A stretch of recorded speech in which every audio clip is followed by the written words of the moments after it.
you worried that the Brexit that you fought so hard to do with Boris Johnson is under threat?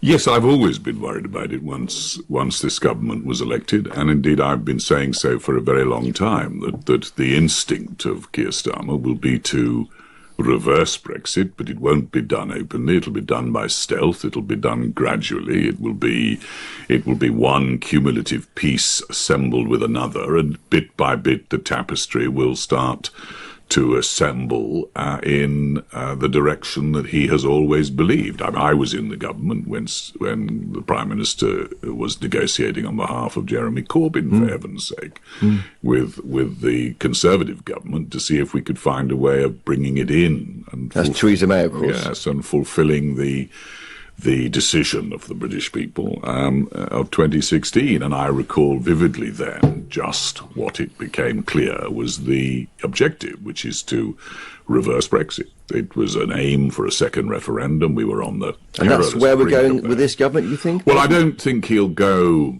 They say not, of course. I don't think he'll go... I don't think he's as brave as that, frankly. I think what it'll be done is stealthily. And I'm not necessarily saying that some plan and scheme for under-30s is a bad thing. I think that might be fine. Where I think is the red line is the jurisdiction of the European Court of Justice. Yeah. I think that would be... That's a sovereignty issue, isn't it? That would be a red line. That goes to the heart of sovereignty. I think it would go directly against the decision the British people took.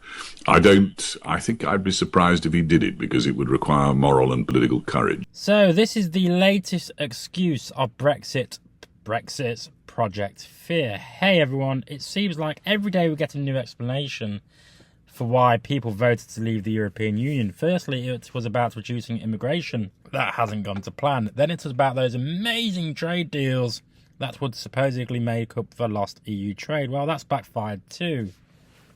Now, according to brexiteer Sir Geoffrey Cox, the guy who earned more being a lawyer in his second job on the side than he did as being an actual MP. The real reason for Geoffrey Cox was to escape the jurisdiction of the European Court of Justice, the ECJ. In a recent interview, Cox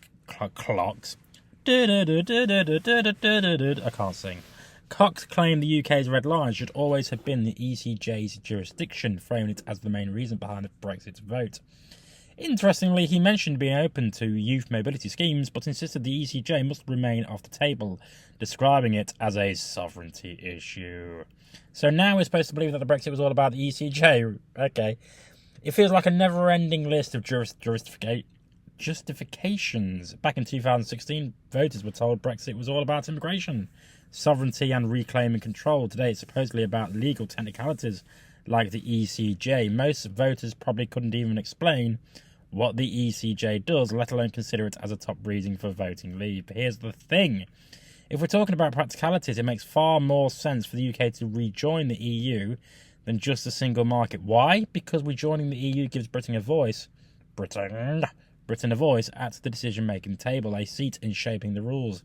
If the UK were to join the single market, it would become a rule taker, much like the Northern Ireland is now. Northern Ireland must abide by EU standards on goods, but has zero representation in EU decision-making. Is that really sovereignty? Brexiteers like Geoffrey Cox love to shout about sovereignty while conveniently ignoring how the UK is already bound by EU regulations in areas such as trade without having any say in them. It's baffling to see how this argument is recycled time and time again. But let me know what you think in the comments below. Is the ECJ really the hill Brexiteers want to die on? Or is this just another attempt to rewrite the narrative? As always, your thoughts are always greatly appreciated. And as always, subscribe to the channel and I'll see you next time.